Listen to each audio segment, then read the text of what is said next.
Hey everybody, it's Chris here, welcoming you to another episode of the Casual Flipper Podcast. On today's episode, I'm going to dive into source and inventory, what to do when you've tapped out all the local locations. If you are in an area that is a little bit smaller, you don't have a ton of stores around you, I'm going to throw some options at you for source and inventory.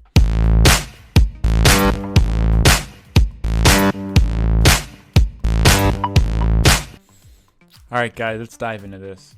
Before I get started on inventory source, and I just wanted to say that I hope you guys are crushing it. December is a wild, wacky month. I don't know what was up with yesterday. Yesterday was the Thursday the 12th. My sales went off, and I know just from looking at Instagram and Twitter, seems like a lot of you had a similar experience. I'm not sure what was in the water yesterday, but I'm hoping that trend continues, because that was spicy. It was very similar to Cyber Monday. Maybe it's just because it's December, and as we get closer to, I don't know, maybe the 20th is probably when things will slow down a little bit, because most people have their shopping by then completed. But it was a good one. Yeah, so on Cyber Monday, I completed about 8, maybe 9 sales, and yesterday I did 5, so it was very comparable. On the average day, I'm anywhere from 1 to 3, so, when you're dealing with such low numbers, hopping up to 4, 5, 6 makes a big difference. And like I've mentioned on previous episodes, my biggest hindrance is just the amount of inventory that I have available. So for me, it's really trying to scale that up, which I'm actually doing.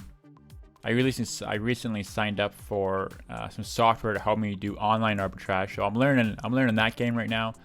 So I'll be doing the online arbitrage. I'll be in stores, brick and mortar, scanning books with my app is kind of my strategy right now to amp up that inventory. But the online thing seems very cool. It's gave me some pretty good leads already, but I need to work on my filters to make sure that the products that it's showing me that are selling on Amazon are quality, because there's been a few times now that it's made a very nice flip, but the product is risky, is what the feedback I'm getting based on my algorithm. But yeah, so hopping into it, guys, sourcing inventory can be a real struggle, especially depending on the location that you're in. The city that I'm in is not too bad. I'm in Halifax, Nova Scotia. There's plenty of Salvation Armies and Value Villages, but just enough that it can take me 2 days to source them all, and then I got to wait a week or 2 before I can really go back and make any to make it worth my time, because I just go there and I'll get 1-2 things, which isn't necessarily worth it if you're driving 15-20 minutes each way just to go get 1 or 2 books, unless they have huge profit, but normally they don't.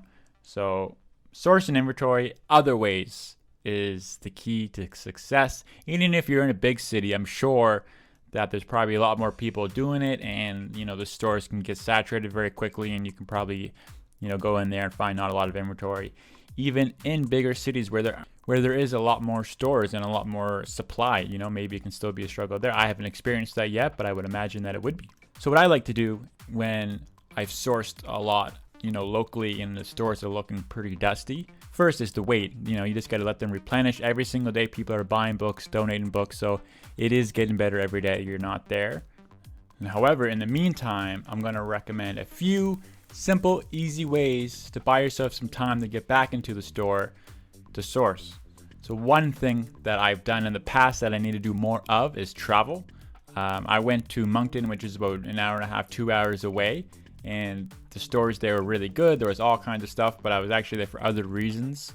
So it wasn't really specifically for source and inventory, so I don't have a ton of feedback on that, but I do know that even the short time I was there, it was very, very good, and I'm very confident that it would be worth my while. So my recommendation is to do this 3, 4, 5 times, figure out your costs, and then figure out your profit, and then you'll know, off that kind of sample if it's worthwhile. And I don't think going once or twice is worth it. I think you need to go 5 times, in my own opinion, to really build, a case for yourself. Because if you go 3 times, not worth it, and then those 2 next times are mega worth it, you have a huge profit, then okay, maybe this is something that I want to continue to do.